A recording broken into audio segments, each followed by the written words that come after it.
дар райпурсии умумии халқӣ ки 22 май баргузор гардид, ба сарқонуни ҷумҳурии тоҷикистон тағйироту иловагиҳо дароварда шуд. маҷмӯи тағйирот ҳамагӣ 40 ададро ташкил мекунад ки 2 адади он асосӣ ба шумор меравад. якум ба эмомалӣ раҳмон ки аллакай унвони пешвои миллатро дорад, бо шумораи номаҳдуд номзади худро ба вазифаи президентӣ пешниҳод карданро медиҳад. дуюм тағйирот ба сину соли номзади президент дахл дорад ки он аз 35 то ба 30 сола фароварда шуд.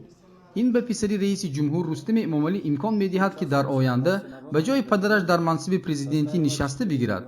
мавриди қайд аст ки ҳукумати тоҷикистон кӯшиш дорад то райпурсиро ҳамчун дархости мардум нишон диҳад, лекин дар асл аз ин райпурсӣ ва дархости мардум ягон таъсире мавҷуд нест, зеро тоғут раҳмон бо низоми худ аз ҷониби халқ ҳама корҳоро ҳал карда мондааст. ӯ чӣ гуна мустаҳкам кардани пояҳои тахти худ, инчунин чӣ гуна таъмин кардани бехатари худро медонад.